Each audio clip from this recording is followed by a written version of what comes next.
કોંગ્રેસના ઉમેદવાર પરેશ ધાનાણીએ ક્ષત્રિય બહેનોની વેદના સાંભળી હતી।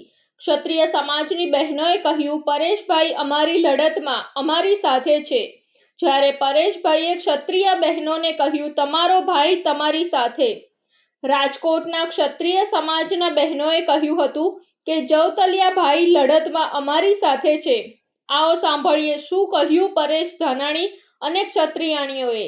આજે પવિત્ર ચૈત્રી નવરાત્રિના દનૈયા તપી રહ્યા છે અને આ ધોમ ધકતા તાપમાં મારી કેટલી દીકરીઓ એના સ્વાભિમાનના રક્ષણ માટે 20 દિવસથી ગામની ગલીઓમાં લાચારીવશ શાસકો પાસે ભીખ માંગી રહી હતી, પણ સત્તામાં બેઠેલા લોકોના સાતમા આસમાને પહોંચેલા અહંકારે એ દીકરીઓના સ્વાભિમાનને ઠેસ પહોંચાડવાનું પાપ કર્યું છે। ત્યારે માં આશાપુરા ભવાનીને પ્રાર્થના કરી છે કે હે માં ભવાની, હે જગદંબા, જ્યારે જ્યારે દેશમાં અસુરી શક્તિઓનો વ્યાપ વધ્યો છે ત્યારે ત્યારે તે રણચંડી બની આ અસુરી શક્તિઓનો નાશ કર્યો છે। આજે તારી દીકરીઓ, આ દેશની દીકરીઓ એના દામન ઉપર લાગેલા દાગને ભૂસવા માટે દર દર ભટકી રહી છે અને એનું કોઈ સાંભળનારું નથી। ત્યારે માં, હવે તું સાંભળજે। રખેને તારા આશરે ન્યાય નહીં મળ્યો ને તો આ દેશમાં જેની ઘરે દીકરીઓ ઉછરી રહી છે એનું ભવિષ્ય અંધકારમાં ધકેલાઈ જશે। મને વિશ્વાસ છે કે માં ભવાની, માં જગદંબા, માં આશાપુરા આ દેશની દીકરીઓની લાજ રાખશે। દેશમાં જે શક્તિઓ ને વંદન થતા હતા, આજ એ જ શક્તિઓ લાચાર બનીને કેમ ઊભી છે એ સમગ્ર ગુજરાતને સવાલ થઈ રહ્યો છે। અને માટે આ રાજકોટની ભૂમિને વંદન કરું છું। સંસદ સભ્ય બનવાનું સપનું નથી, પણ સ્વાભિમાનની લડાઈ લડવા માટે આ રાજકોટના આંગણે આવ્યો છું। રાજકોટના જનજનના હૃદયમાં જે રામ વસે છે એને વંદન કરી સ્વાભિમાન યુદ્ધના આરંભની આજથી શરૂઆત કરું। આપ સૌ મીડિયાના મિત્રો સાક્ષી છો કે એક દીકરી પોતાની લાગણી વ્યક્ત કરતા એની આંખમાંથી ચોધાર આંસુ જતા હોય ત્યારે કોઈ પણ માણસનું હૃદય દ્રવી ઉઠે। આજ 20 દિવસથી આ દીકરીઓ સ્વાભિમાનની લડાઈ લડવા સંયમ સાથે, શિસ્ત સાથે, મર્યાદામાં બધા જ લોકોને સાથે લઈ સરકાર પાસે એક નાની એવી અપેક્ષા રાખી રહી। મને પણ એવું હતું કે સરકાર જરૂર આ દીકરીઓની વાત સાંભળશે।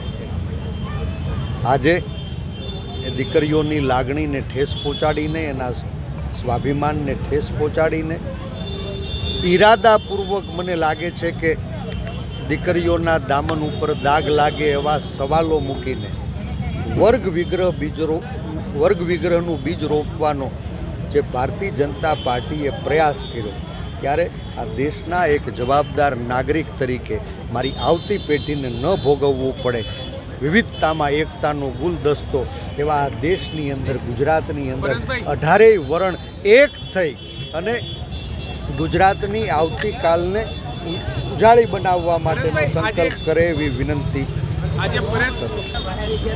આ લડાઈ કોઈ વ્યક્તિ સામેની નથી, વૈચારિક વિવિધતા એ દેશની લોકશાહીનું હાર્દ છે। અમે ક્યારેય નહીં ઈચ્છીએ કે ભારતીય જનતા પાર્ટી વિહીન કોંગ્રેસનું રાજ હોય। વિવિધતાએ જ આ દેશને ઘડ્યો છે, વૈચારિક મતભેદોએ જ લોકશાહીને ફૂલી ફાલીને પંગરાવી છે। આજ લડાઈ કોઈ વ્યક્તિ સામેની નથી, લડાઈ કોઈ વિચારધારા સામેની નથી, લડાઈ પરસોત્તમભાઈ કે પરેશભાઈની નથી, લડાઈ ભાજપ કે કોંગ્રેસની નથી।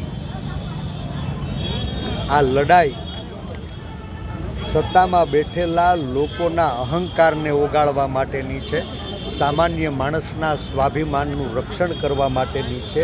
આ દેશમાં બાબા સાહેબે પ્રાણ પૂરીને જે સંવિધાનથી 18 વર્ણની અધિકાર યાત્રા આગળ વધારી હતી, આજ એ 18 વર્ણની અધિકાર યાત્રા ઉપર ક્યાંય સરકારી તંત્રએ લગામ કશી છે ત્યારે ફરી પાછા આ દેશનું બંધારણ બચાવવા માટે, સંવિધાનની રક્ષા કરવા માટે દેશના બધા જ લોકો સાથે મળી આ સ્વાભિમાન યુદ્ધને આગળ ધપાવે એવી રાજકોટના જનજનને વિનંતી કરું. આજે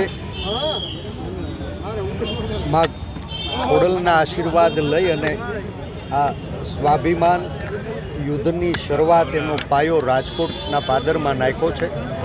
જલારામ બાપા ને માથું નમાવી અને માં આશાપુરાના આંગણે આવ્યો છું અને ચોટીલાના ડુંગરે માં ચામુંડા ભવાનીને દર્શન કરીને આજનો દિવસ પૂરો થયો. ભારતીય જનતા પાર્ટીને સમાજના બહોળા વર્ગે એક નાની એવી વિનંતી કરી હતી, એ નહીં સ્વીકારીને મને લાગે છે કે અહંકારનું પ્રદર્શન કર્યું છે. ત્યારે 19મી તારીખે સવારે 10 વાગે રાજકોટ જિલ્લા કોંગ્રેસ પરિવારના આગેવાનો જે મુજબ રૂપરેખા ઘડશે, અમે સ્વાભિમાન સંમેલનનું આયોજન કરવાના છીએ અને પછી વિજય મુહૂર્તની અંદર કોંગ્રેસ પક્ષના ઉમેદવારનું અમારી અસ્મિતા ઉપર જે વાર થયો છે અને જે કાંઈ પણ અત્યારે આ મુદ્દો છે એ ખૂબ સળગી ઉઠ્યો છે અને અમે હવે એટલા હદે કંટાળી ગયા છીએ. અમે એટલું બધું કર્યું છતાં પણ હજી ભાજપ સરકાર ઊંઘમાંથી ઊભી નથી થતી. અમારી બહેનોની અસ્મિતાને એ લોકો બેટી બચાવો બેટી પઢાઓ અભિયાનને એવું બધું કરે છે, છતાં પણ એ અમારી અસ્મિતા વિશે એક પણ ડગલા નથી લેતા. અને અમને અત્યાર સુધી એવું હતું કે ઉમેદવારી પત્ર નહીં ભરવા દે, પણ છતાં ભરાવી દીધું છે. તો આજે આપ સૌએ જોયું કે ભાઈ પરેશભાઈ ધાનાણી જ્યારે અમારા અમુક બહેનો જોહર કરવા જવાના હતા, જેને ખરેખર તો આત્મવિલોપન કહેવાય, જોહર શબ્દ ન વપરાય, તો જે આત્મવિલોપન કરવા જવાના હતા ત્યારે પરેશભાઈએ એ લોકોને આહવાન કર્યું હતું અમારા ઇતિહાસ પ્રમાણે કે ભાઈ હું તમારો જવતલિયો ભાઈ થયો છું.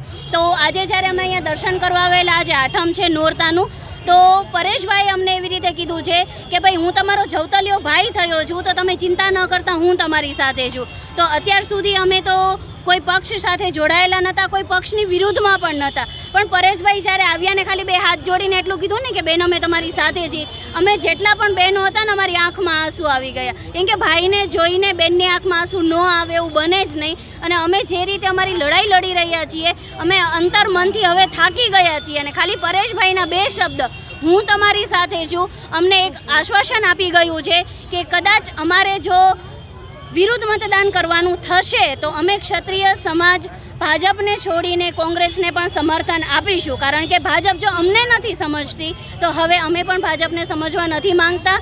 અને અમે પરેશભાઈને ભાઈ માયના છે, તો પછી જો ભાઈ બહેનનો સપોર્ટ કરે તો બેન શા માટે નહીં. તો અમે પણ પરેશભાઈને આગામી દિવસોમાં અમારું સમર્થન છડેચોકે જાહેર કરીશું. રિપોર્ટ ભરત ભરડવા સાથે સંજીવ રાજપૂત, TV9 ગુજરાત, રાજકોટ. જોતા રહો TV9 ગુજરાત, નિર્ભય, નિષ્પક્ષ, નિરંતર.